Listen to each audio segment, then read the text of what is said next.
Okay, so ready to dive in. Today, we're tackling something pretty fundamental, strategy. I mean, we all want to understand it, right? But who really has time to dig through all those long, dense business articles? Yeah, it can be a bit much. Right. That's where we come in. We're looking at what is strategy. That super well-known Harvard Business School article. A classic. Yeah, and we're gonna pull out all the key ideas so you don't have to, get right to the good stuff. Straight to the insights. And, we're talking Harvard Business School here, so we know it's going to be rigorous. They don't mess around. Oh yeah, for sure. Okay, so right off the bat, the article jumps into this big misconception, the idea that strategy is just about, operational effectiveness. Right, right. Doing things better, faster, cheaper. Exactly. So is that really all it is? Well, not exactly. I mean, the article makes it really clear that operational effectiveness, yeah, it's definitely important, for profitability and all that, Mhm. but it's not enough on its own.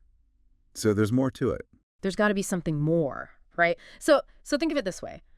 Imagine you're trying to win a race. Okay, yeah. So you're working hard, you're getting better at running, you're improving your technique, you're getting faster, that's great. But what if instead of just trying to run the same race better, you chose to run a different race altogether? Hmm.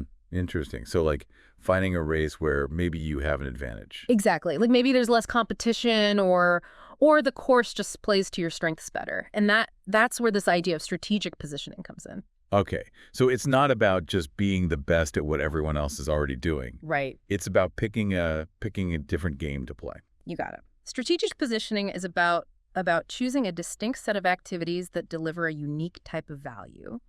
And the article kind of breaks this down into three main sources. You got your variety-based positioning, needs-based positioning, and then access-based positioning. Okay, so let's break those down a bit. What is variety-based positioning? So variety-based positioning, it's all about, focusing on a specific subset of products or services. So instead of trying to be, a one-stop shop kind of thing, you'll specialize. Okay, so instead of being a huge supermarket with everything, you might be like a specialty store. Exactly. Like you could be a store that just focuses on organic produce or a clothing store that only sells, vintage denim. Okay, I got it. Yeah. So then what about needs-based positioning? What's that all about? Needs-based positioning is all about meeting most or all of the needs of a specific group of customers. So, like, think about IKEA, right? Yeah, right. They target, young furniture buyers who want stuff that looks good but doesn't break the bank. Right. They want style, but at a good price. Makes sense. Exactly. Okay, and then there was access-based positioning. Right. Right. Access-based positioning is about segmenting customers based on, how you can reach them. It's about how accessible they are. So like maybe a company that delivers groceries in a rural area where there aren't a lot of supermarkets. Yeah, perfect example. Or think about like a mobile banking app that's specifically targeted towards people who live in areas where there aren't a lot of physical bank branches. Well, I see. Okay, so it really seems like it all comes down to making choices. Like saying no to certain things so you can be really good at other things. That's exactly it. Those trade-offs, they're essential to defining your strategic position. Okay. But doesn't saying no to things, doesn't that make it harder to grow? I mean, don't businesses usually want to, expand, say yes to more opportunities? Well, yeah, that's definitely the kind of conventional wisdom, right? But that's actually where a lot of companies they kind of stumble. They get tempted to chase every opportunity that comes their way. And what happens is their strategy, which was once so clear and focused, it gets all diluted. It gets watered down. Exactly. They end up trying to please everyone, and then in the end, they end up pleasing no one. They lose their unique identity. Right, right. It's like losing sight of the forest for the trees. Oh, I like that. That's a good one. So, to kind of go back to your point about saying no, a good example of this is Southwest Airlines. Okay, yeah, how so? Well, they're laser focused on these, low cost point to point flights.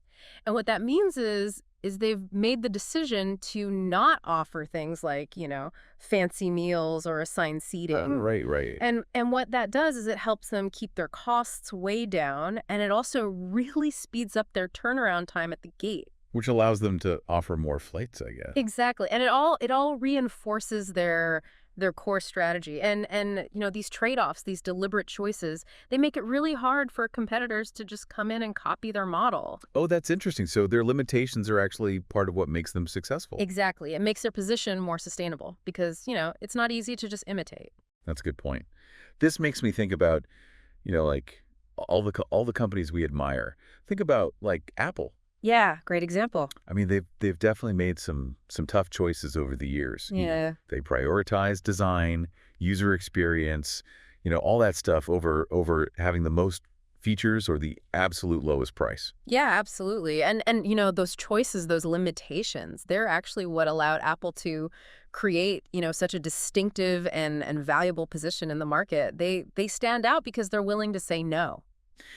It's really interesting. It's almost like limiting yourself is the key to, standing out from the crowd. Hmm. But I imagine it takes, a lot of discipline to actually maintain that kind of focus, especially with, all the pressures businesses face. Oh, for sure. Yeah, the article, it really digs into that, the challenges of staying focused on your strategy. You've got external forces like competition, and then you've got internal pressures, from within the organization itself. So talk about some of those external pressures. The article mentions, how companies often feel pressured to copy their competitors. Oh, yeah, that's a big one. They see a competitor having success with a certain tactic, and they immediately feel like, oh, we got to do that too. We got to jump on that bandwagon. Right, right. But, that imitative behavior, it can be super dangerous. Oh, so Well, it leads to what the article calls strategic convergence. strategic convergence. What does that mean?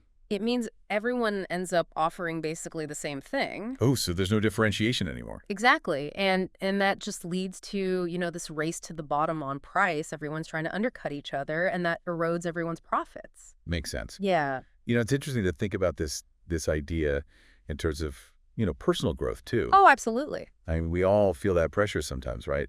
To follow the crowd, to chase after whatever everyone else seems to value, Yeah, definitely. even if it doesn't, really align with our own strengths or goals. That's so true. It's that pressure to conform. It's super powerful, but it can really pull us away from what makes us, unique and valuable as individuals. So how do we resist that pressure, whether it's in, the business world or in our personal lives? Well, it really comes down to recognizing your own unique value proposition. What is it that really sets you apart?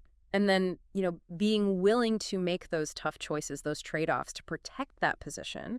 It's about saying no to the things that distract you from your core strengths, even if they seem really tempting in the short term.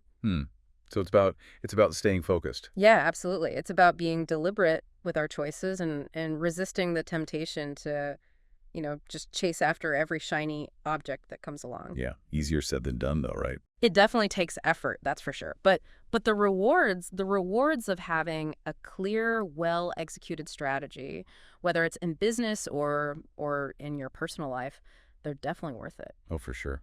Well said. So I guess as you go about your day to day, think about your own unique value proposition. Yeah, I like that. What are you exceptionally good at? What choices can you make to really double down on those strengths, create a truly distinct position for yourself? That's great advice. Keep those strategic muscles flexed. Exactly. Flex those strategic muscles.